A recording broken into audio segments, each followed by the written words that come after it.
I was getting like there's a 10-minute jet, your cell phone doesn't work, that's how you know you're. I just wanted you to know.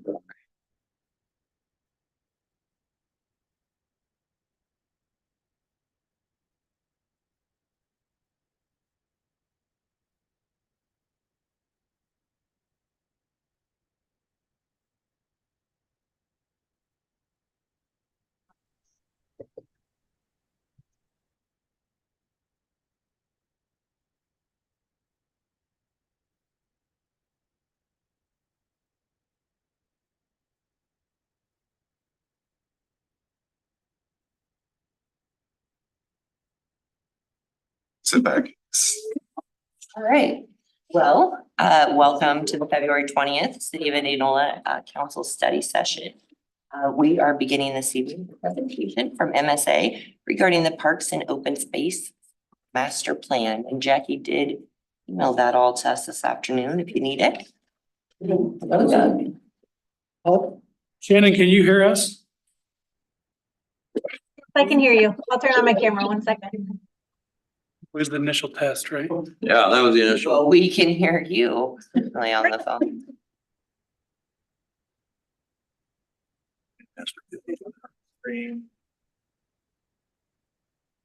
What's her name? Shannon? Shannon, yeah, Yep, Shannon Gap. there she goes. So yeah, Shannon Gap is our, she's been working with, from MSA, working with our park master plan over the past almost year now. So we wanted to give her an opportunity to go through the whole process, give a little brief summary about the park master plan. You've got the hopefully final draft copy, an email today that hopefully we'll go through and council formally adopt next council meeting. So with that, I'll turn it over to Shannon and her take over. I'll go ahead and share my screen. Oh, doesn't look like I have that capability. Is that something I'm able to get? 1 second, Shannon, sorry. Yep, no problem.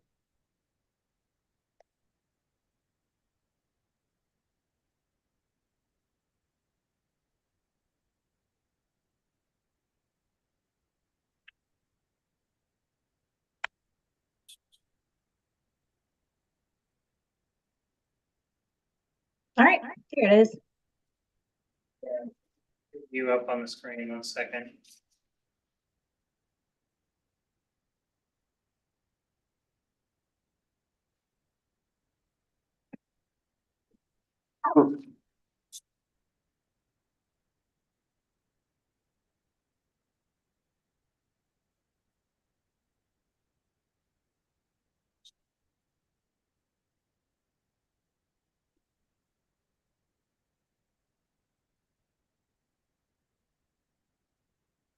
Sorry, everybody. You're Good on to our. go? All right, sounds good. Well, first and foremost, thank you for the opportunity to join in this meeting tonight. I'm very excited to talk about the Indianola Parks and Open Space Master Plan.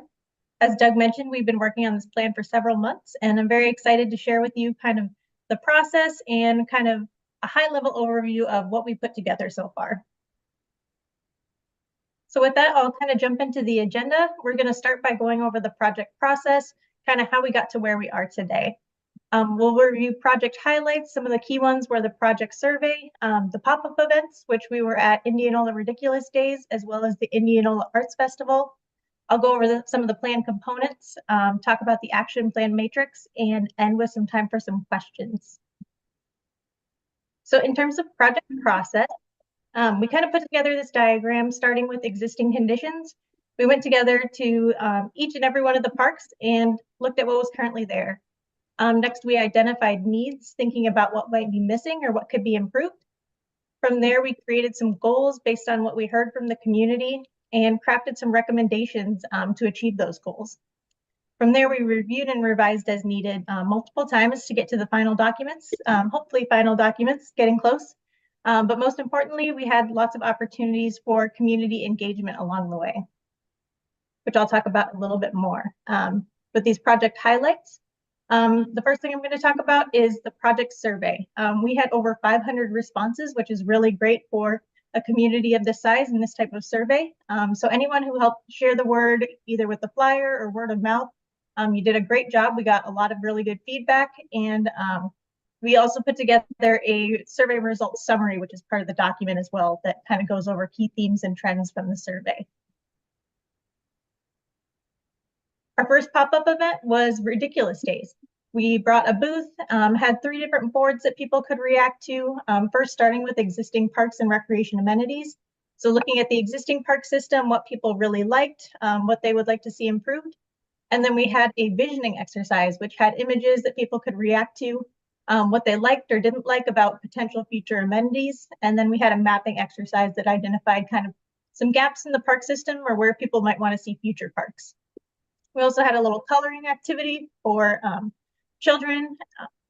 And this was a fun way to get them to kind of identify what their dream park would look like. We got lots of great feedback from kids and adults, really a great representation of the community.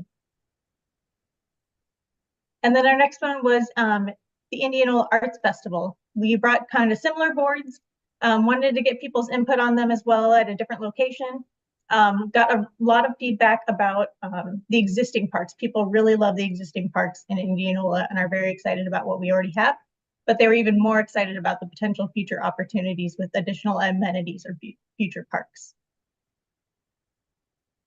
And then the steering committee. This was really the backbone of the planning process. We had multiple steering committee meetings throughout the process. We did what we call a SWOT analysis, which stands for strengths, weaknesses, opportunities, and threats. And we talked about objectives. Then I see there's one thing in the chat. Oh, you're not seeing my screen anymore? We got it. We got it now. got it. now. Okay, perfect. But we had multiple meetings. We looked at each and every one of the parks. We had a slide for each one and looked at kind of what might be missing, what could be improved, what changes we'd like to see. And based on that, we kind of came up with an action plan matrix and went through that as a group as well.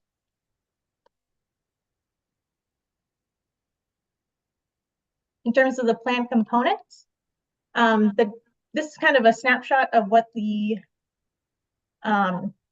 is this still showing the correct slide? Should be the 6 So chapters. your screen share stopped working, and so we're trying to keep up with you showing the other version, but maybe if we try to put your screen share back on, Okay, that way we're following you. We were just seeing you and not necessarily seeing the presentation. So we okay, were I wanted to make sure. So yeah, looks like we're on the right slide now. Do you guys see the 6 chapters? well, we're looking at our version of it, but Jason, do you want to try to switch back to? It's on her end, we need you, so Should I- for- Should I close and reopen it maybe? possibly. One moment.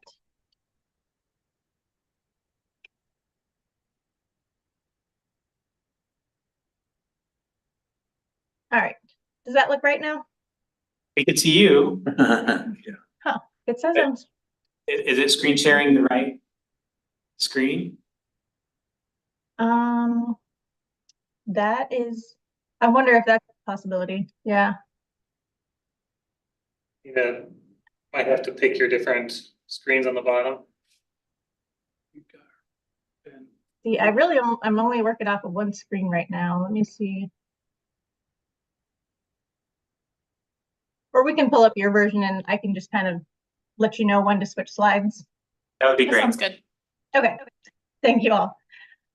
So like I mentioned, it's broken down into 6 different chapters. The first one is the introduction. Chapter 2 is an overview of all of Indianola's parks. Chapter 3 looks at goals, objectives, and policies. Chapter 4 is the needs and demands. Chapter 5 is recommendations, and Chapter 6 is implementation. Then on the next slide,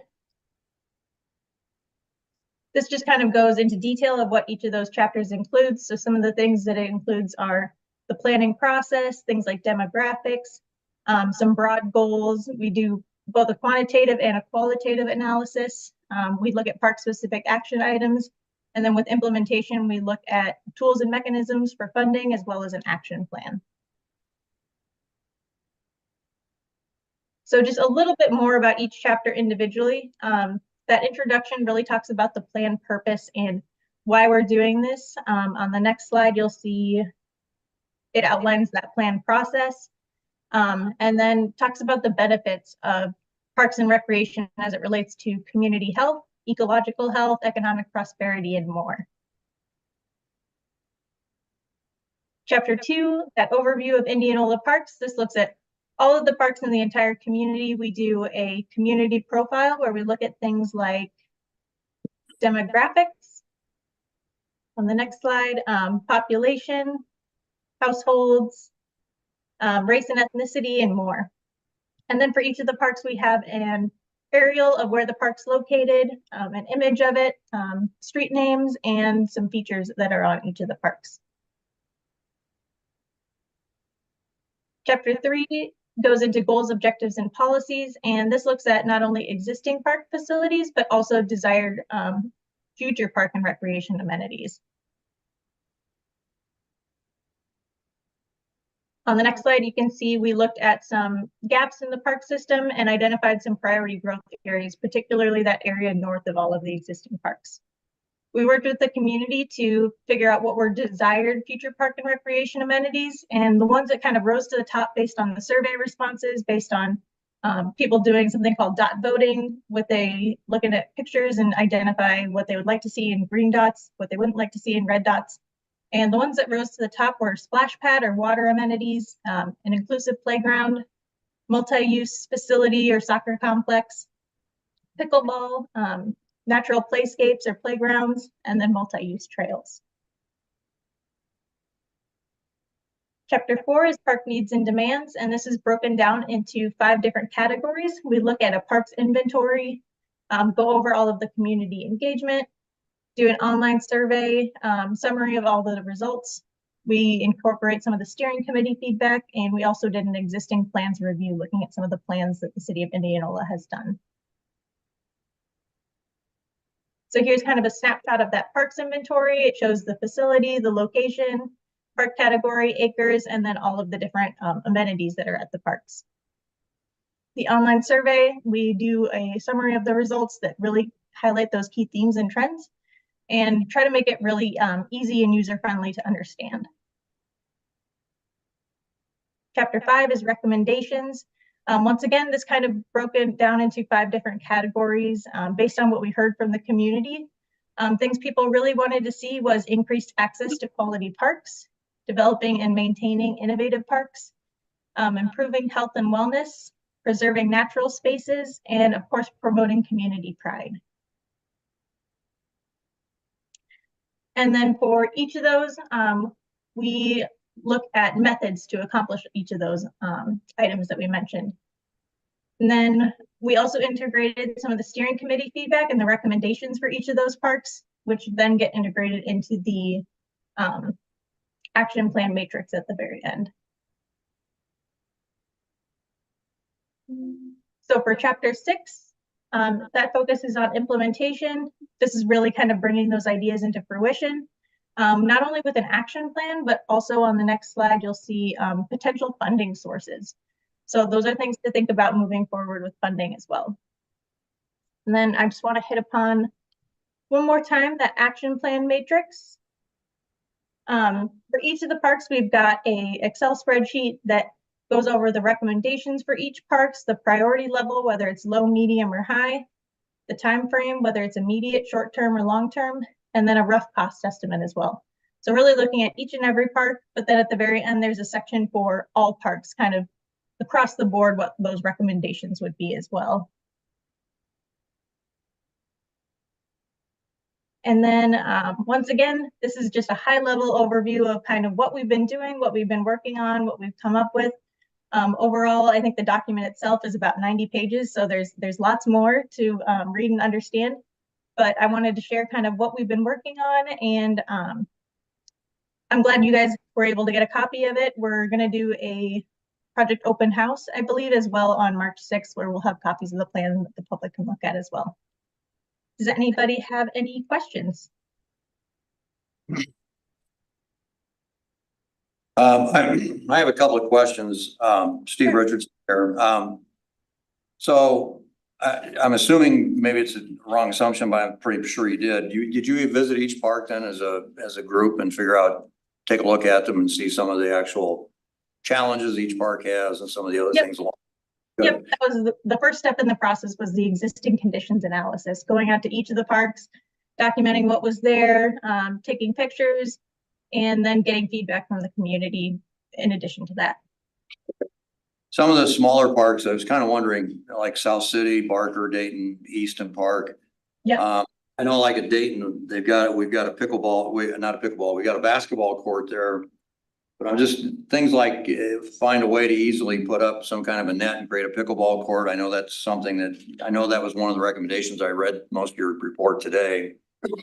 Find ways to do that. Is that, and I don't remember the parks you looked at, and I apologize for that, but was that something you'd look at a bigger park, or was that smaller parks, or just integrated throughout the city? That was something that we looked at for sure. At one point we did have striping as an option for Dayton Park. So that could include striping for something like pickleball, but it could also be an option for future parks. There's kind of a different level of options with that pickleball. Okay. I'm sorry, Go ahead. this pays back on the pickleball. We used to have those pickleball courts out at the YMCA when it was the Y.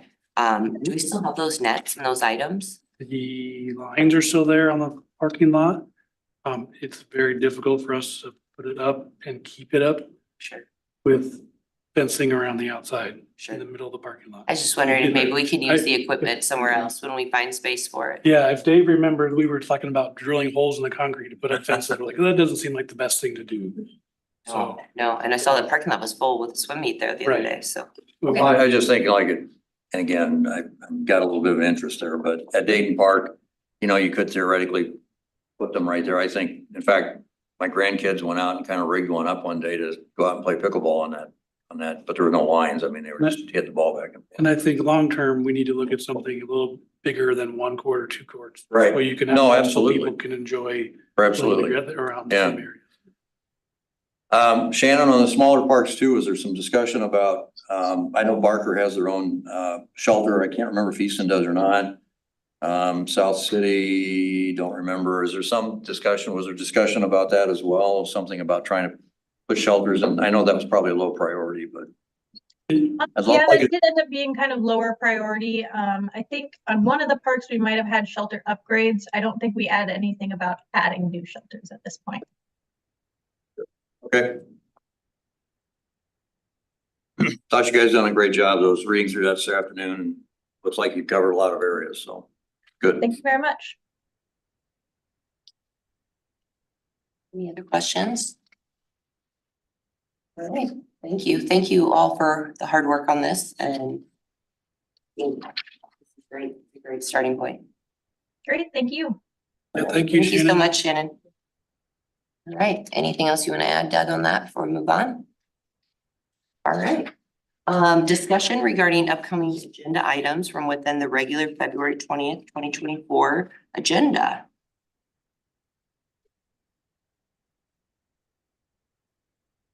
All right, The 2 main items on that are not part of the consent are the FOG, which I think questions were answered in the study session before.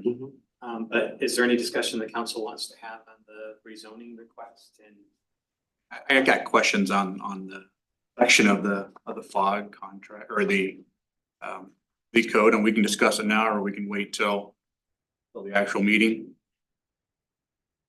whatever you prefer, we do have lots of time. I'm doing now. absolutely. We got lots of time. Yeah, let me pull it up here.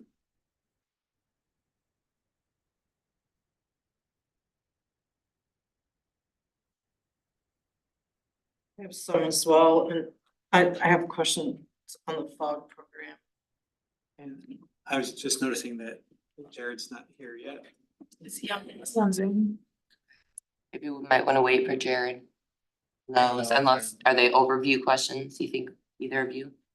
Is Jared online by any chance? Ben might be able to answer my question on the FOG. Have we looked at utilizing county or state resources to help with some of the enforcement of the program? When we get into restaurants aren't complying. So we're kind of easing into the pool with this relationship and setting this up so that new restaurants coming in are required, those that are existing are encouraged. And then working through if there's perpetual problems in existing businesses, working with those businesses along the way. We did have a really good meeting, although it wasn't heavily attended. It did, information was shared with the restaurant or the guests that actually attended. You know, as far as county and state resources, the county really doesn't get into sewer processing or anything like that. The state does get involved with DNR with regulations when it comes to sewer treatment as far as how we process at the plant itself, but it's the collection system that's really impacting us as it leads to the plant, as it kind of clogs the arteries of the collection system, if you will. Of course, the Des Moines metro area has this ordinance already in place because of the fact that they are a regional facility that collects from many restaurants, and their enforcement, since it's been in place for many years, it's much stronger. We're just kind of trying to ease into that. The reason I ask is because I had someone ask me questions. This used to be something that the Department of Health went into restaurants to inspect. So it was something that the county did. I don't know, I mean, it seems like that's probably gone by the wayside. Well, we can definitely ask Jared when he gets here, but county health, of course, still does inspect for cleanliness and making sure that the processing and taken care of properly.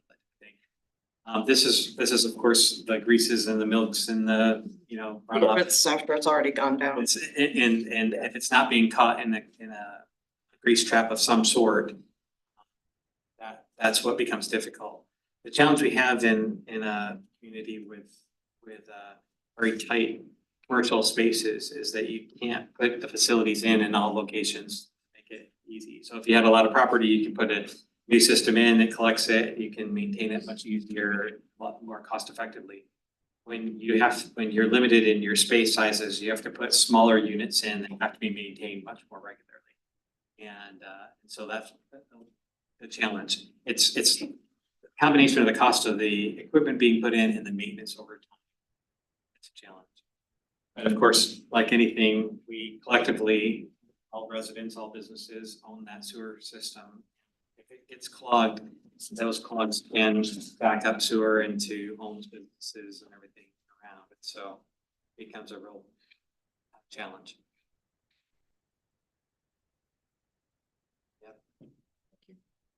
So my question, Ben, is around the penalty section, the 107.14. The first bullet point here says any person who fails to perform an act required by this chapter or who commits an act prohibited by this chapter shall be guilty of a misdemeanor punishable by fine or imprisonment, or shall be guilty of a municipal infraction punishable by a civil penalty.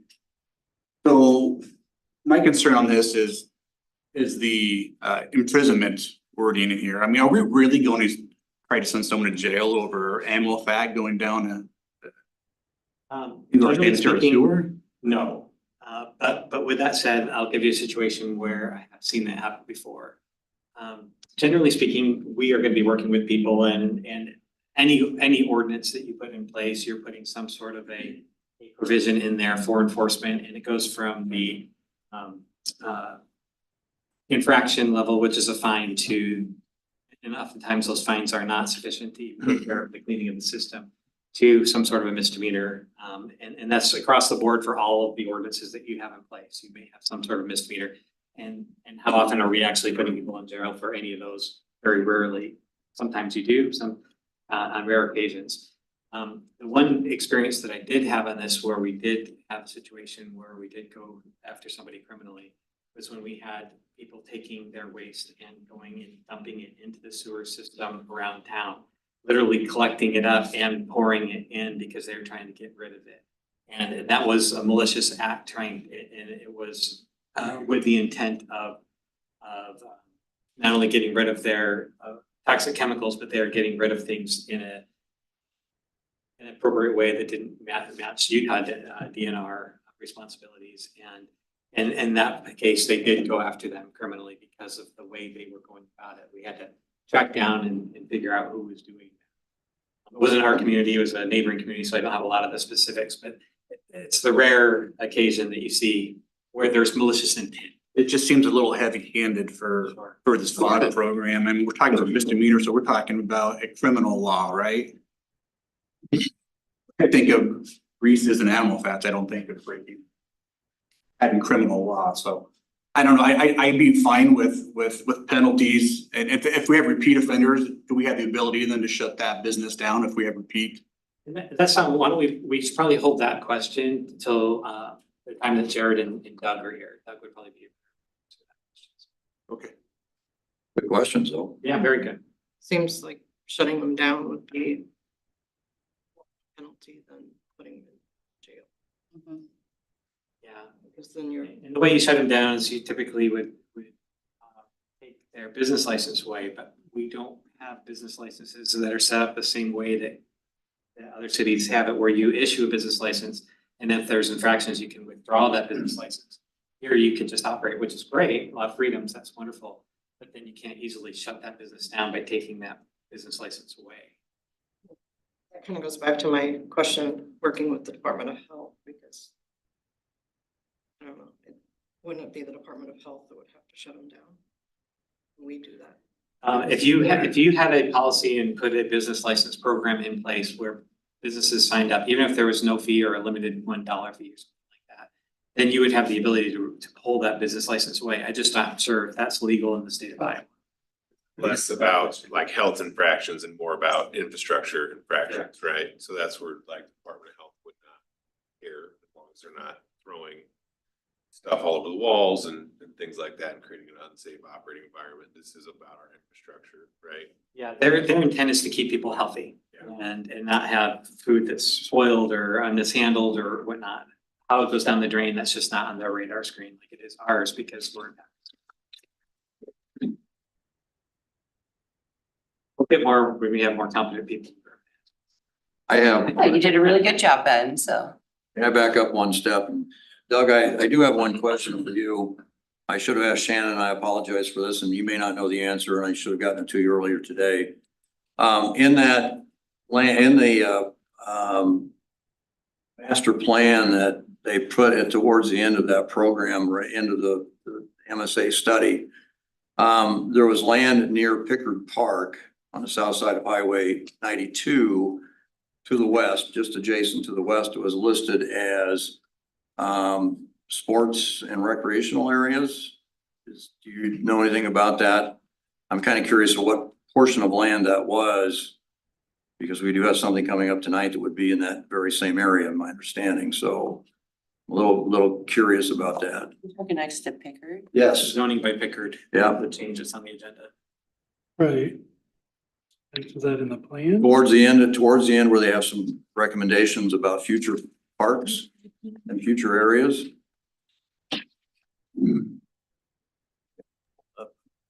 I believe those are just based on a kind of a walkability study. Each of the parks has kind of a 1/4 mile and a 1/2 mile radius around it.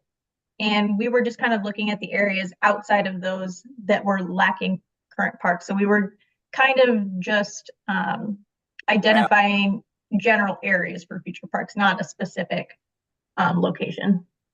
You're on page 78, did you? We're getting there. Right here. Gotta go to Pickard here. Hold on a second.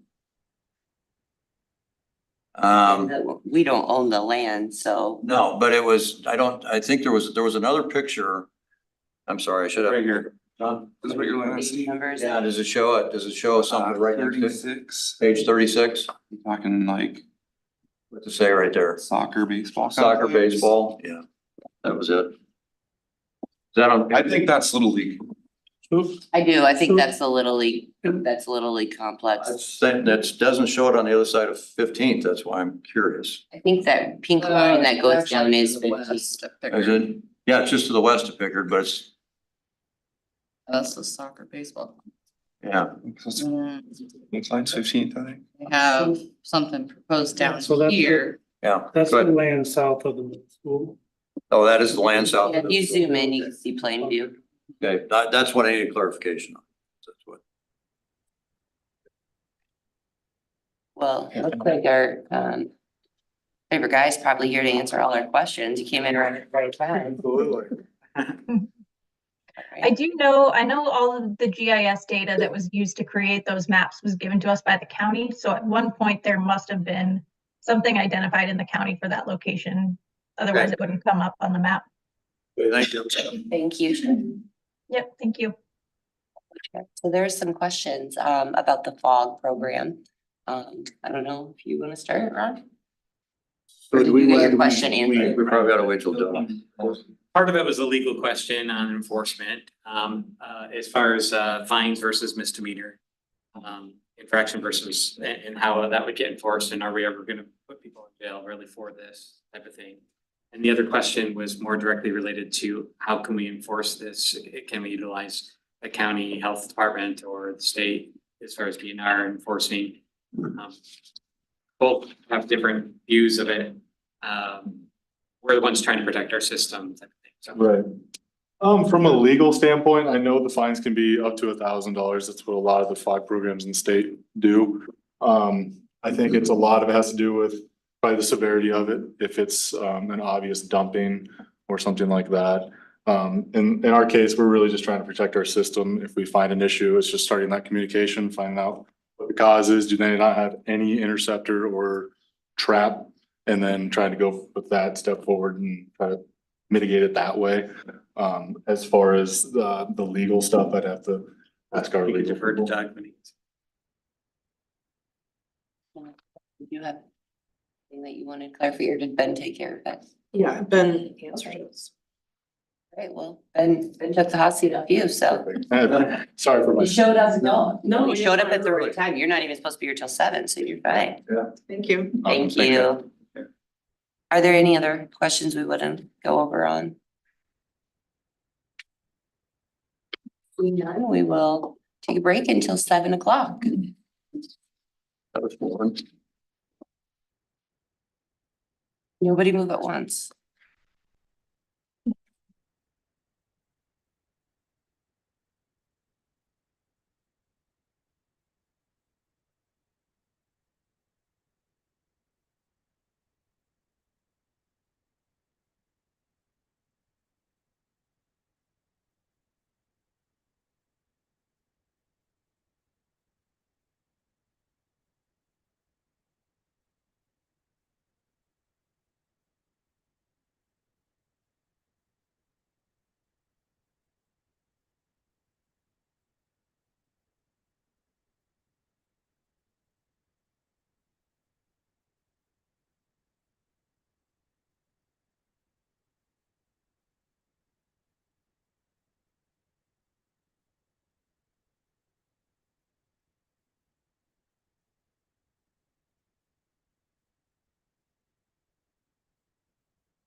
Progress.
Now call to order the City of Indianola Council meeting for February 20th, 2024. Please rise for the Pledge of Allegiance.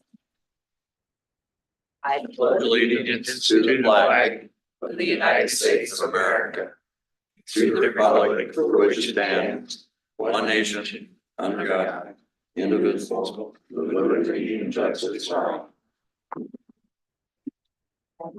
all. Councilmember Jones. Present. Dalby. Here. Ray. Here. Armstrong. Here. Beach. Here. Richardson. Present. Mayor Harrison. Present. Moving on, we will move on to public comment. Is there anybody who is here this evening that would like to speak? Please come forward now. Name and address. Seeing none, we will move on to item 5, the consent agenda. Are there any items that need to be pulled? Full claims. Any other items?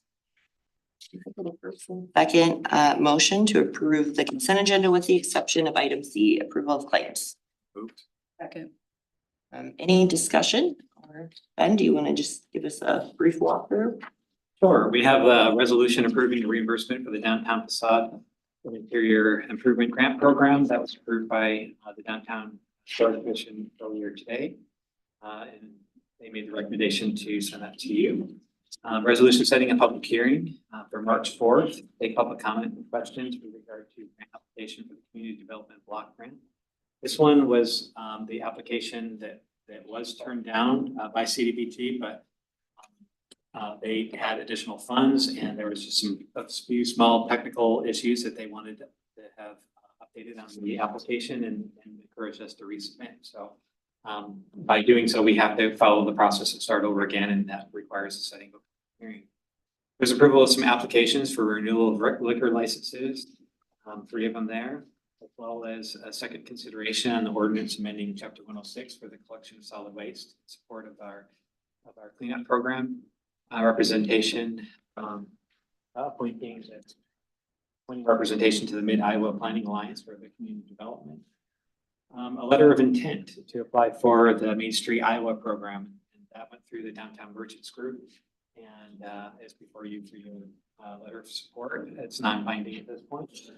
A resolution authorizing an agreement between Mercy One, Clyde Pharmacy, and the City of Indianola Fire Department, as well as an agreement with Dust Bros Janitorial and a consideration of approval for the urban revitalization designations. Any other questions? Jackie? Councilmember Dalby. Aye. Armstrong. Aye. Beach. Aye. Richardson. Aye. Jones. Aye. Ray. Aye. Can I get a first and second motion on approval of claims? So moved. Jackie? Councilmember Jones. Abstain. Ray. Aye. Dalby. Aye. Armstrong. Aye. Beach. Aye. Richardson. Aye. On to council reports. Are there any council committee reports for this evening? I think there are, but The only thing I have to mention is the Goodwill tour on the 28th for staff and council, and it's at the community room at the Wellness Center starting at 5:30. February 28th, correct? Correct. All right. If anyone is interested in that, please let Jackie know. We'd like to have a count so we can have adequate food for everyone. Okay, we will move on to item 7 under the mayor's report. First, with a proclamation declaring February 24th, 2024 as Government Communicators Day in Indianola. We are very lucky to have Aaron Young as our communications manager here. And so this is a special day. Let's remember to celebrate all of our government communicators on February 24th. Whereas the role of the government communications profession is to inform, educate, and engage their communities, and whereas robust communication in government creates trust and inspires residents to take action and be involved.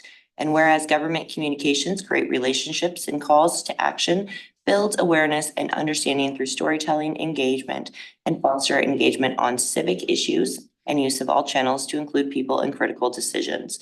And whereas it is essential to have strong communications in government because it is a foundational element of living in a democracy where citizens have the freedom to make their voices heard. And whereas the city of Indianola is proud and has a deep gratitude and recognition for government communicators, professionalism, dedication, hard work, commitment, enthusiasm, and sacrifice. Now therefore, I, the mayor of the city of Indianola, do hereby proclaim February 24th, 2024 as Government Communicators Day in Indianola, Iowa, and encourage all the residents to thank the Communications Department and other city departments who have dedicated their careers to ensure the city of Indianola has effective and impactful and successful communication strategies that resonate and are relevant. Thank you, Erin. Also, thank you to Kathy Kester, who does our magazine. So for those that are wondering, our deadline is this Friday. She reminded me for our magazine coming up. A couple other things. Steve talked about the Goodwill Tour. Also RSVP for the council members to Erin by Friday if you will be attending the Employees Annual Awards. And June 8th from 10 to noon is Bike Fest at the Indianola Middle School and football field this year. All I have. We will move on to the public consideration under old business. And I'm looking at this, make sure I do it right for you, Doug.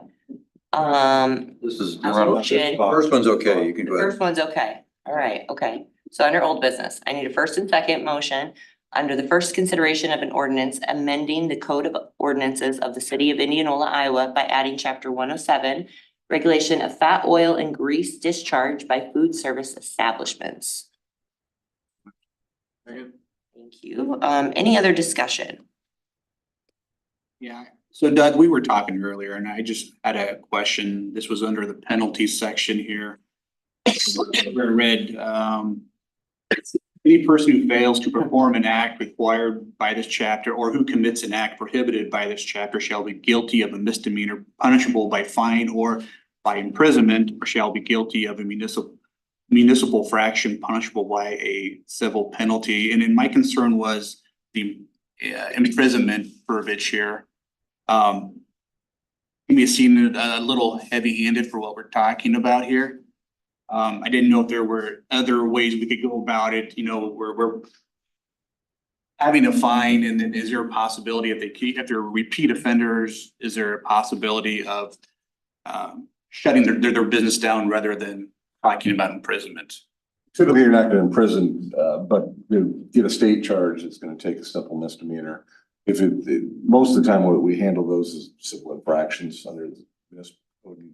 There is no jail penalty under the municipal code. So there's no way you can call it a simple misdemeanor under Iowa law, not say fine or imprisonment, because simple mis is, I think, a fine of $100 and 30 days in jail. So, and they're virtually never jail time. It's almost always fine since they're such low level offenses. But there's nothing we can do to take that out other than to say it will never be a fraction under state code. That wouldn't bring it. Just because it gives you another avenue. Thank you. Any other questions? Jackie? Councilmember Beach, Aye. Richardson, Aye. Stones, Wade, Aye. Dolby, Aye. Armstrong. Aye. All right, moving on to item 2. Under 2103 East Second Avenue, I need a first and second motion to bring off the table that we did at our last meeting. I would make a motion that we remove the item from the table. There a second? Second. Jackie? Councilmember Stones, Wade, Aye. Dolby, Aye. Armstrong. Aye. Beach, Aye. Richardson. Aye. Okay, so circling back now, I need a first and second motion on a resolution approving an amendment to the Elevate Indianola Comprehensive Plan for property located at 2103 East Second Avenue. So moved. Second. In discussion. I appreciate Lee and all the work he's done for the community and all the projects he's got going. I do have some concerns with this. If I'm not mistaken, and I don't know, are you working this, Ben, or is this something that, are you answering questions? I guess that's a question I need to ask you. Okay. Sure. So a couple of concerns of mine, as I mentioned before, have been the fact that I don't know if this is spot zoning or not, in the sense that we are creating a special zone in an area that was normally was a C2, I believe, originally done. That's the first question. And if you want to answer that, then I'll go on, and if you can, and then I'll go on down. Maybe Doug needs to answer this too, I don't know. Yeah, I don't think it was spot zoning. I'm just trying to recall from 2 weeks ago.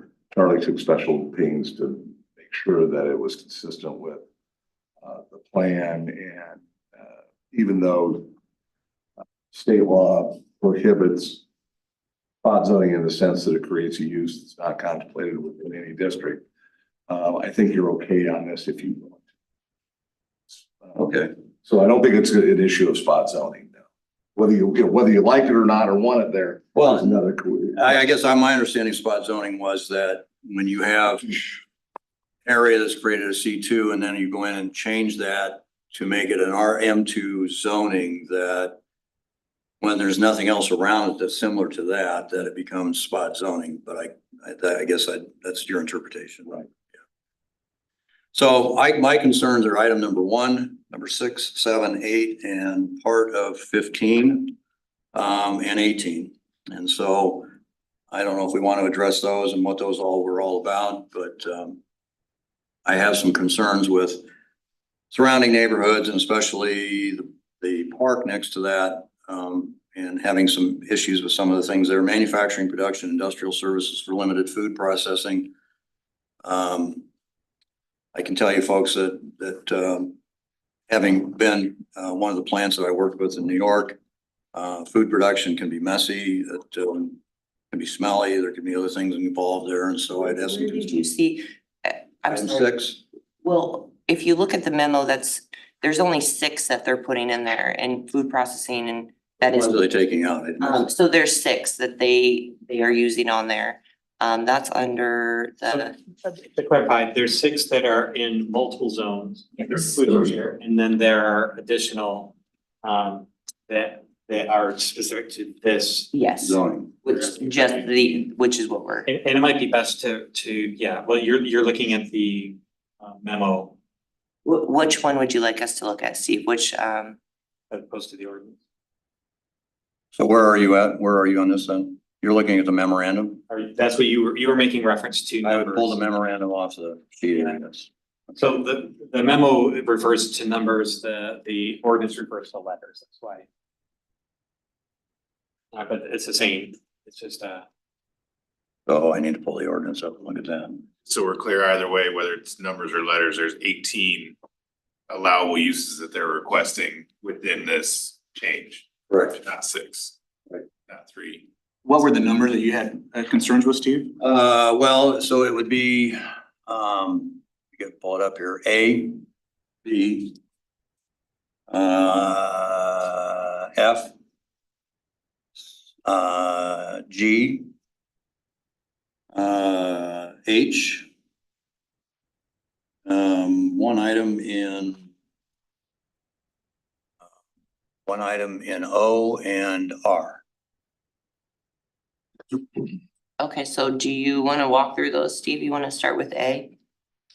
Well, that's the kennels, and I guess if we're looking at future land use around that area, there's some concern about day kenneling and whether that's outside or inside. Doesn't say either one in that particular case. And I would think that if you have outside kenneling, that becomes an issue or can become an issue down the road for eventual surrounding businesses.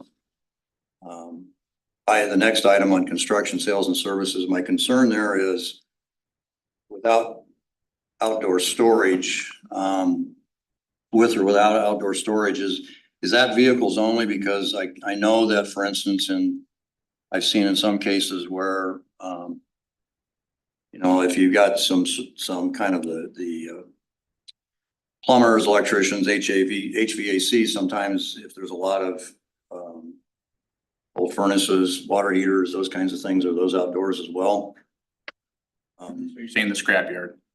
Yeah, kind of, but it's outdoor storage. I mean, you allow that. Yeah, I know, yeah, I'm just, that's what. Manufacturing, production of industrial services for limited food processing, that becomes problematic for me.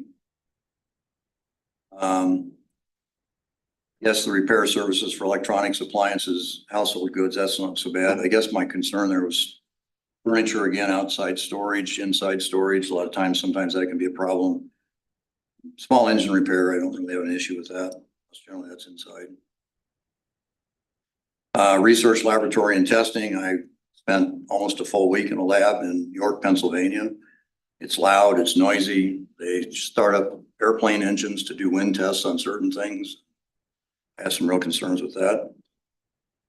Item 15, go-karts, I guess, again, trying to go back to what could theoretically go around the area there. And fireworks, retails, it's just not something I'm in favor of. Would the applicant or say anything, or Mr. Cannon? Madam Mayor, members of the council, Eric Cannon, 2727 Southwest Snyder Boulevard, here on behalf of Snyder Associates, and the folks here from the ownership group as well as the development team. Appreciate your guys' consideration on this. I know last time we're getting a little sideways on kind of what we were talking about here. So we wanted to provide a very specific list for everybody's consideration. So thank you for that opportunity. Appreciate you guys going through this thoroughly and taking a look at everything. So what we tried to do is really hone this down into a specific set of lists. So it's crystal clear what could possibly go here. So we can have this dialogue. Sure. I appreciate that. Thank you. And I guess I do go back to, we are talking about a specific piece of property. These lots range from, I think, 3 to 1.5 acres. I'm already committed. So again, to your point, a research lab with wind tunnels and jet engines and stuff, they're not gonna go on an 1.5 acre lot. No, but the one I was in York, excuse me, I didn't mean to, I should let you finish, but the one I was in York, Pennsylvania wasn't that big. They literally had a facility, a building probably on about 2 acres. Yeah. And they had old DC-9 prop engines, and they'd fire that up and do wind testing on a lot. It was an actual NFPA certified ASTM certified facility. And so they would have the ability to do that kind of stuff. I was there while we did the testing because that's what we were there for. Some of the products that we were using was wind testing, impact testing, those kinds of things. It gets noisy. And so that's just what I'm saying in that case. Yes, and I don't want to speak for them, but if we want to limit wind tunnel testing specifically, I think they'd be willing to do that if that's a specific concern. I would say ultimately you guys are going to have a decision of any site plan that comes through here. Obviously, there's discretion with the city on what uses are allowed. You guys have the ability to review those site plans, those uses, all those things as they come through individually as well. Again, I understand your concerns. We're trying to make every effort here to accommodate those concerns, make sure we're being as transparent as possible. Nobody's trying to slip anything through here or slide anything by anybody. And I don't necessarily, I'm not saying you are. Okay, I'm trying to look at this and you know that I came out and said I was opposed to it, and I still kind of am, but I'm looking at this list too and trying to figure out, is there a way to compromise a little bit on this? But I have to also be honest, I live very, very close to the Warren County street yard, highway yard, and I live very close to our own city street department. And it gets very noisy in the middle of the night in the wintertime. It gets very noisy at other times. So my concern is true to those kinds of things, because I know that if we're ever going to build homes around those kinds of areas, that it's going to be problematic for those to develop those areas because of the noises involved there. And so that's where I'm coming from. And so I want to make sure that we're not limiting the other opportunities for the areas around what you're looking to do here. And at the same time, trying to protect to a certain extent what we have with Pickard Park. And I know you've done a lot of work with talking about shrubbery and bushes and berms and those kinds of things. And so that's what I'm trying to look at from here, trying to take a perspective that, okay, I'm not in favor of an M2 in that area, but if that's where it's going to go, and I don't know what the rest of the council is going to do, but I want to make sure that we've got something that's going to be able to have other types of development around there that may be housing. I think kind of what you just said is really valid. I know that one of the partners in this project, his parents live right across the street from where I believe an entrance is going to be from here, as well as he lives right across the street as well too. So I think they're gonna want to be good neighbors, right? Being a partner in it, but anybody else have any other concerns? Yeah, I was curious real quick, and maybe you can answer that. I did have a conversation with one of the partners earlier this week and it was a great conversation, but he made it sound like we're gonna get a much smaller list here. Like I thought it was like 6 or 3 or 6 requests within this and I just was curious, did I hear that wrong or like what led to this much more expansive ask here? Honestly, we provided a list kind of outline based on the uses and then working with Charlie. He added in some of these that were, because we had kind of initially referenced everything within C2. Charlie's fault. He's in And then Mexico, we right? said I liked it. these things from. He always gets it. That's good. Yeah. And instead of putting everything from C2 in there, Charlie felt we should put Yeah. this specific list. So it does include some items that are also included within the C2 district. So again, you're getting a very prescriptive list. You know, it's not everything in C2 plus the 6 things. Yeah. It's just this stuff. So then I guess my question would be, because it's not C2 and we are trying to figure this, and I hear what you're saying about spot zoning and feels like spot zoning, maybe it's not technically spot zoning, and again, we're talking about one specific project here, but also your project sets precedence for everything that we do around it and the rest of the city, right? If on this list of 18 things here, some council members have specific concerns, is there an openness to saying like, hey, maybe we can compromise and we got rid of a few more of these to narrow down that list just a touch more, to remove some of that? Are you guys open to that discussion, or are we? I believe so. I think that's a good question to ask, especially hearing what Councilman Richardson was asking. If there's 2 or 3 of these, I know, Melissa, you were saying earlier that when you had the meat processing come up in your neighborhood a few years ago, there was a lot of challenges and concerns with that as an option in town around residential housing. It's not in a similar area because you have some of this type of zoning out in that part of town and there's homes around it. It was a large concern. Right, Right. and knowing that you're gonna build more residential around it. And I know you have plans for most of the lots, but, you know, the possibility of what's gonna go on the remaining lots and the what ifs come in, so. I just have a few that, I mean, if you're willing to Totally. take some out.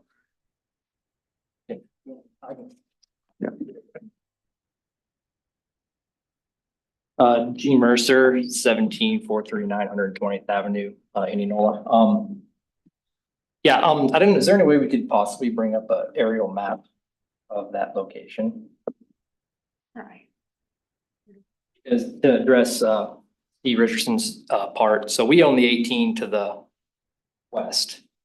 Right, so we're looking at possibly doing ranch style townhomes and a retention pond. Build the townhomes around the pond, kind of like you see in Ankeny, Waukee area, something that, you know, it doesn't have currently. So this development we're asking for today is kind of hindering ourselves in a way, because we're building the townhome lots right next to us. And this whole, okay, so is that all right if I walk over there? That's kind of easy. Please do. Okay, so let's just say right here is our other 18, Mhm. just like that, but right here. So we're looking to do probably a retention pond here, surrounded by ranch style townhomes. And the reason we can't build back here is only half of this whole farm field is accessible to current sewer lines. So you can't, sewer is 30 foot deep here, so you can only service about to here. That makes sense. We don't have flow to get to the rest of it. So to develop this whole farm field, the lowest part is right here. All the water flows down this creek line here. So whoever buys this is gonna have to put a pumping station in this location, or on Pickard Park if you guys want it on your park, but I highly doubt it. So I'm saying pump station will be here. So if I was to develop all this, I would keep the trees there to hide this pump station. So this buffer, this huge buffer area in here probably will always be there because the pumping station will have to go here for future growth of this whole, I think it's, what is it? 60 acres total right in here? I'm not sure. That's so, this is a natural buffer. The M2's back here, several hundred feet behind all of the fields. There's a 25-foot elevation difference from the interstate, or the highway, sorry, back to here. So you can't really see it from the road as it is. So you can see the tree lines, but it just, right when you get to right here, it just literally goes downhill. So that's why the retention pond, we're gonna put back there. So what I'm saying is nothing's really gonna get developed directly behind us because that's where the pump station will have to be located. Nothing will ever be over there, and we're hindering ourselves and really on R18, we don't either. I'm just trying to address your. No, I appreciate what you're Here. saying. It's probably an 80-acre spread, because Pickard was 160, so I'm guessing that's probably, it was an 80, but. And I appreciate what you're doing. I wasn't aware that you owned that, and that's my own mistake, but other than that, my concerns are still for your own development and everything else, and for what we're doing in the future in Indianola, which goes back to Councilmember Abe's comments. You know, by making this change, we really are setting up the rest of the city then for certain things. So if we're gonna restrict it, in my opinion, we need to restrict it as much as we possibly can to still allow you to do that. And I still go back to my concerns too, that I don't want us to make a mistake now that will haunt us down the road. Because I know you're not gonna own this in perpetuity, and so once you get past that, and we have a whole laundry list of things here, then my concern is what goes in there down that road. And so, again, having longevity in this community and understanding that the elevator and the Sixth Street sub area out there was really at the north edge of town when I first moved here, back here in 1959 with my family. My family moved me back here. Not quite that old, be getting close. But the point being that that was the edge of town and that was the industrial area. And then we moved industrial area further north and we got another industrial area further north of that. But again, you're surrounded by homes there, and that sub area, Sixth Street sub area is close to me. In fact, I back up to Warren County Oil there. And I just want to try to avoid, for your own sake too, when you develop those homes, if you've got somebody that goes in there that's got the emergency backup stuff and all that stuff that goes on day and night or whatever times it is going to become a problem for those folks and for you folks to sell that property. Yeah, are there any other, I mean, I had a question real quick. So I think I'm still wrapping my head around the meat processing one, but putting that one aside for now, the one that I just struggle with. And at first, honestly, when I looked at it, I was like, fireworks, retail, right? Like, I really wanted to bring retail traffic into, and granted, I agree, it's not a full industrial area, right? But there's heavier equipment coming in and out, right? Do you want to bring retail traffic in there? You do have the frontage that it's allowed, and we allowed that, and that's okay. And then I kind of back into it's like, well, if I'm not allowing retail there, do I want to allow retail for a print shop? Fitness center, I mean, that's technically that type of traffic, outdoor entertainment, like. I really have wrapped my head around and made somewhat begrudging peace with a lot of this. And I hope you hear that, like I'm getting there.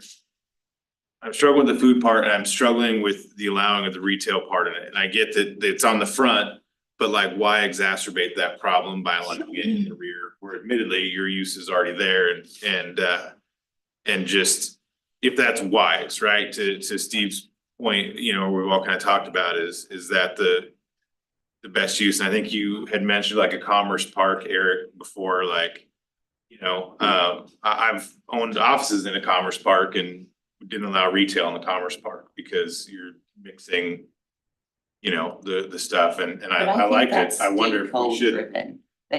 Doug, is that state code driven that we can't restrict where the fireworks stands go? To some extent, yes. So if this is still a C2, they could put them in there no matter But what. this is not a C2. But well, it is currently, but if we moved it to an M2, Correct. is that the same for an M, an industrial I M2? don't know. I don't know whether. Believe it is. I thought. Fireworks sales were allowed in M2 prior to the change in the law. If I'm not mistaken, the change in the law then also allowed it anywhere in the city. I mean, if you guys gave a smaller list and then Charlie came back with the recommendations of adding to them. yeah, I think we had it at 6. And so, Yeah. so 6 I'm are, all for blaming Charlie. those 6 are laid out in one of their reports. That's why I brought up that report. It's laid out in the 6. And it's not the fireworks specifically. The why that piqued me when I was reading this originally is because it literally says retail, right? Well, My maybe whole we thing go is- back to the 6 they want. Well, and that's what I'm saying, like, what are we really trying to accomplish here, right? When you ask to table it and, you know, I talked to Cody for a very long time driving through Missouri Yeah. last week. And it was a very productive conversation, I thought, about hopes and dreams and everything you guys are doing and all that stuff, right? Like I really was wrapping my head around this basic core ask of what we're trying to accomplish here. Sure. And so then when I kind of saw this and again, Ben can talk to Charlie when he's done on vacation. But it's the retail aspect, I'm just struggling with that mix. Does that make sense? I think it's a safety thing, it's some other things, it's just for whatever reason, it doesn't feel like that's wise if we're gonna open that up, and I'm open to being taught something here for sure. So the only thing I would say on the retail thing is a lot of these like plumbing supply places, they have a little storefront out front where you can go in and look at all the different fixtures you can get for your bathtub or your Yeah. shower or whatever.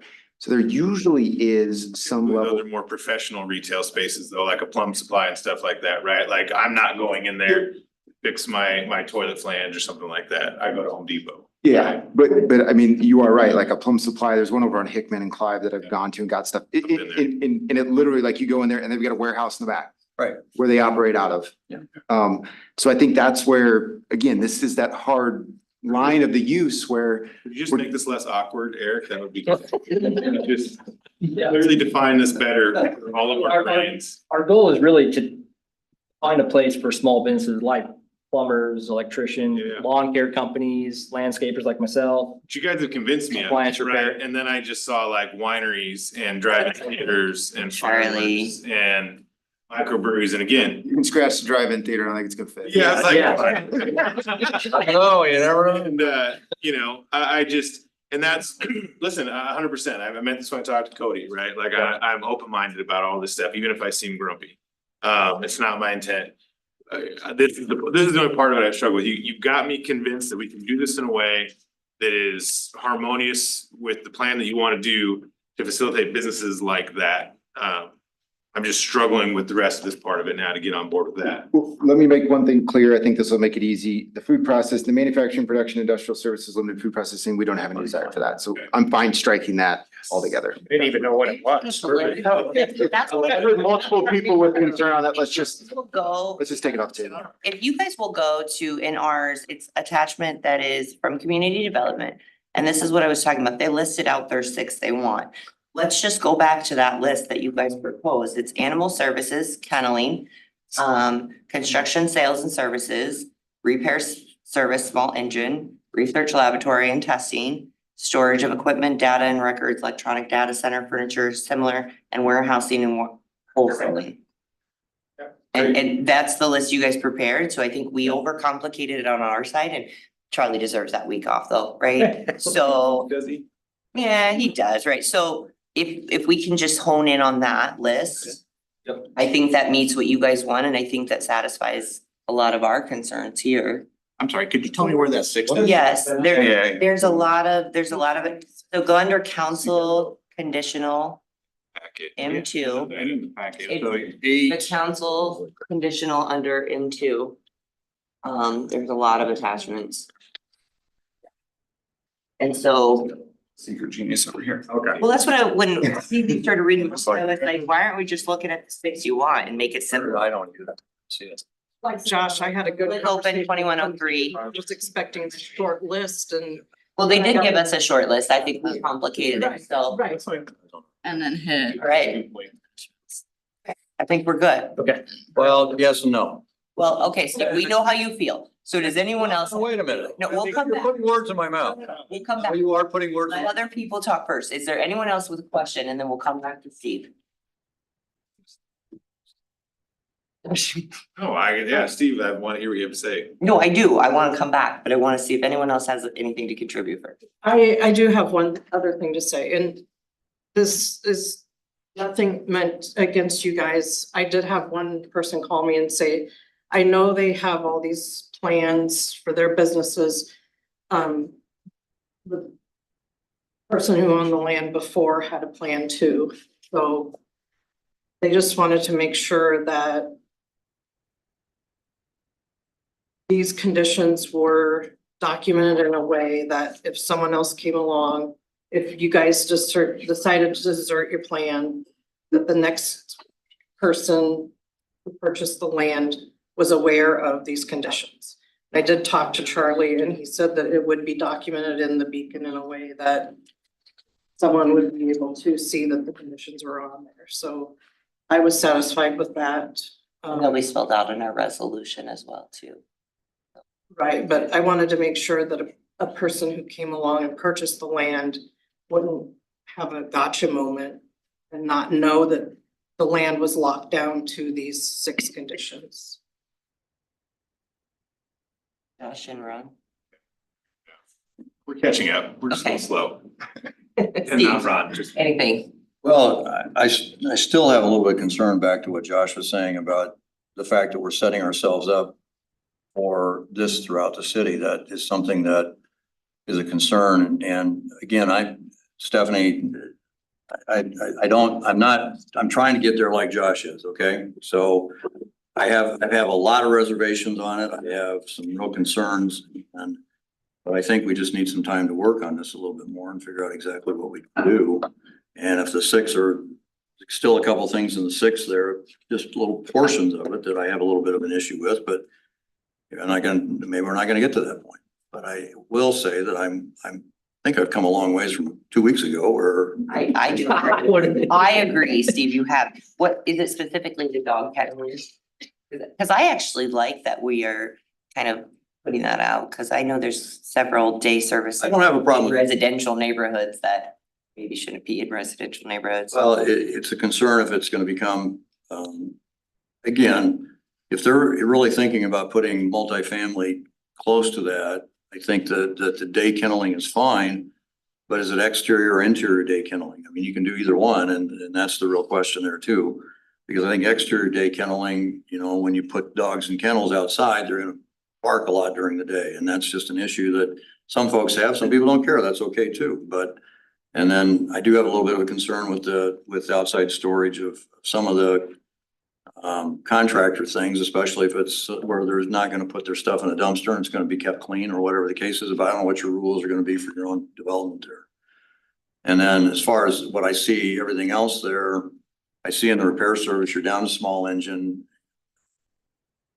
And everything else, maybe the furniture on the storage equipment, but other than that, indoors is fine, outdoors is not. I think that's okay to do. More to have to do, Steve, if I'm hearing it right, with like the animal service and kenneling, to making sure that our definition of what's allowed in that use. Yeah. Is cohesive to being good going forward, right? None of us are gonna complain if you put another Paws and Pints there, right? But No, if it's just that's right. a giant metal building that meets the bare minimum facade and there's a huge outdoor area and they let 50 dogs run loose all day. So it's more of an us issue. Right. Necessarily than a them issue on the dog kennel. We And it need to make also- sure that we're squared up. And it also goes back to what we're allowing then in the rest of the city too. And I think it's not just what you guys are doing, but it's what we're doing in the rest of the city then and where we do it. And if you remember correctly, the last year or 2 years, we've talked a lot about what the entrance to our cities look like, for our city in the 4 directions. And that's a big concern. And so if we're gonna open this up to other parts of the community, that becomes a critical component of the decision we're making here. But again, I think I've come a little ways trying to get there. And also, so most industrial, commercial, if you look predominantly is interstate, highway, instant access, and that would we're providing here, obviously, directly onto a highway, which is not maintained by the city, so it's maintained by the state. So any wear and tear on the state highway, it's state's responsibility. The street, we could keep private as well if we decided to, so that would be alleviate the maintenance of that as well. So, I guess for, access wise, in and out of town, directly onto a highway seems pretty good to me, instead of going through. If you go down Iowa off our current location, you're going down 7 blocks of residential. If you go south out of our current industrial, you're going 5 blocks residential. Iowa Street, on the intersection of Iowa and North 9th Street, they have a cross guard that's on duty No, there we now. don't, not anymore. She's gone now. It makes my heart hurt. The Yeah. school doesn't. Well, I mean, it was obviously a It's not concern, providing one, so yes. but it was obviously a concern due to the traffic coming down Iowa. Mhm. So I think we're alleviating a lot of that concern too, because we're directly onto a highway and we're there, so. I think the challenge is just anytime we have to look at a rezone like this, right, and a big shift, is it just. You guys acquired a property where this or what you wanna do wasn't allowed, which is okay, you're allowed to do that, and now we're trying to make this work for you. It just opens up a lot of questions. It's not a simple process, and I think you guys have done a tremendous job of working to get us this far, and I do appreciate that. I think there's still some concerns on a few of these things. I hear what you're saying, Steve. I don't know, Ben, if this, or maybe it's Doug, I don't know, if this was to say go through right now and we asked staff to look at tightening a few of the things with regards to what's allowed in those uses, right? Like defining better what you can do in an animal services kennel, indoor and outdoor, stuff like that. As long as there's not a site plan submitted specifically for something, they're not grandfathered in. Well, but if you were gonna pass land use plan map and grant them the rezoning and say you can do these things, you can't pull it back later. Well, so but you could in theory change some definitions within that as long as there's not a specific site plan, right? Like I think clarify. you're asking, can you do it between first and second reading? That. Well, not even with regards to this, but just saying like, hey, defining what's allowed on a site plan or what we allow within animal services, right? Can you go back and define that there can't be massive all day outdoor dog run? It's nice here. That's what I'm asking. Let's get rid of the dog kennel. That's it off. It's Well, gone. Lee, don't make No, it easier. Puppies are gone. Yeah, don't make it easier, Lee. Like puppies. I'm trying to be very Okay, complicated. so if Get that's, rid of the dog kennel. all right, so we're down to 5. So we've got 5. And then when Paws and Pines comes, then that's gonna be commercial. So we'll deal with that in the Is that CQ, right? currently in them? Is that where if somebody calls me and once I've had them call? I don't know. Sounds like a great idea, Lee. That's what Yeah. we're trying to propose here. I need a place to take my dogs. So it's a commuter town, so it would be a good business. If you had the time. So we'll strike animal services. Yes, please. I think, see, we're getting places. We're down to 5. There. Any other major concerns on these 5s? And then, to address Steve, other point, as far as the storage of old appliances and stuff like that, I mean, I don't want, when I go to my business, so we could definitely impose Burden restriction. rules and regulations. That is a site plan issue. So, yeah, that can be handled. So is that something that they do or we do? The site plan issue though, if they're gonna, well, that comes back to us. Comes back to Yeah, you it guys. comes back to us. Yeah. I don't know. I just wanted, it's an all city thing. That's the only concern. We're getting there. Do you guys have any questions for Stina and Steve? Okay, so what we're looking at is, we'll be voting on is a resolution approving an amendment to the Elevate Indianola Comprehensive Plan for property at 2103 East Second Avenue with these 5 conditions that are laid out in Charlie's memo. Do I need to read all of them? Well, the resolution doesn't have those conditions. Right. To amend motion and the resolution. Okay. It's just getting even. The resolution doesn't have Dicier. those 5. No, it just is just amending the site from. So we have to approve that first, Mhm, then to go update to the the comprehensive resolution. plan. Approve that first. Kind of jumped ahead. Oh, sorry. Yeah. Is research lab and testing, is that a must for you guys? Is that a deal breaker? No. Yeah. No.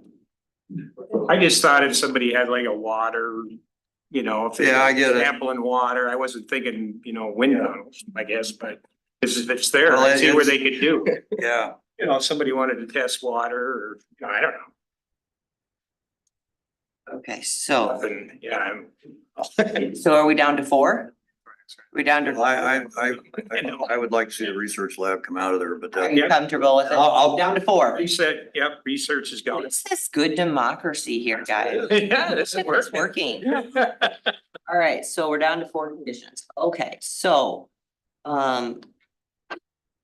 we have a motion on the table as is, so then we're gonna have to amend it. No, because we just need to pass a resolution first. And Okay. then we can pass the ordinance that has the condition. Okay, so we need a resolution, under the, already got the motion. Yeah, you already have the motion on it. okay, so, yeah, all right, so we can vote with our 4 conditions. No, this one doesn't have. Not it. I'm just so excited about this. There has to be one more. We Okay, have to get to 3. Jackie, We said 3. because we're on A right now. Yeah, okay, all right. Jackie. Councilmember Armstrong, Aye. Beach, Aye. Richardson, Aye. Jones. Ray, Aye. Dalby, Aye. Okay, so now under B, Doug, is this where I lay out the 4 conditions? we have to take it off the table first. Oh, No, we okay. did. Oh, we did both of them? Yeah, because we only did one motion, so. Yeah, remove it. Table both of them? Yeah, I think we. I tabled both of them under 2103.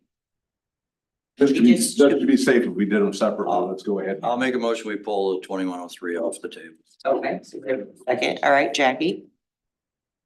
Member Jones. Aye. Ray, Aye. Dalby, Aye. Armstrong. Aye. Beach. Aye. Richardson. Aye. And I'll make a motion first consideration with the items of construction, sales and service contractor office, officer plumber, electrician, HVAC. For similar use with outdoor storage that we'll look at later. Repair service and small engine, research lab and testing, storage of equipment, data records, electronic center, furniture and similar, warehousing, wholesaling, outdoor storage, limited licensed operable trailers, trucks, payout equipment, and shipping containers. I got research lab and testing. We did, we took out research lab and animal service. Perfect. Is there a second? Yep. Any more discussion? It was so exciting. Great progress. All right, Jackie. Councilmember Jones. Aye. Ray, Dalby, Aye. Armstrong, Aye. Beach, Aye. Richardson. Aye. Congratulations, gentlemen. Thank you for coming and answering and being flexible. things should work. Absolutely. No, I do appreciate it. And Thank you. at the end of the day, I think everybody will be happy when they see it down there. It's gonna be nice. We're not letting junk in there. Thank you. Thank you. We appreciate it. Thank you. Thanks, everybody. Good work. These colleagues, I'm a proud mom right now. Moving on into other business with city manager's report from Ben Reeves. With my vacation last week, I just want to say thank you to staff and mayor and council for allowing me to have that time and. That's it. All right. Hopefully, you're refreshed. Yeah. Tired, I'm mentally fresh, I'm physically exhausted. Good way to be. Probably moving a bunch of stuff, so. Oh, you're starting to move. Great. Some stuff, carpet comes in Wednesday. Nice. Well, exciting. All right, can I get a first and second motion to enter into closed session in accordance with Iowa Code Section 21.51J to discuss the purchase or sale of particular real estate only where premature disclosure could be reasonably expected to increase the price the governmental body would have to pay for the property to reduce the price the governmental body would receive for that property. Second. Jackie. I think Ron. Councilmember Armstrong, Aye. Beach, Aye. Richardson. Aye. Jones. Aye. Ray, Aye. Dalby. Aye. All right.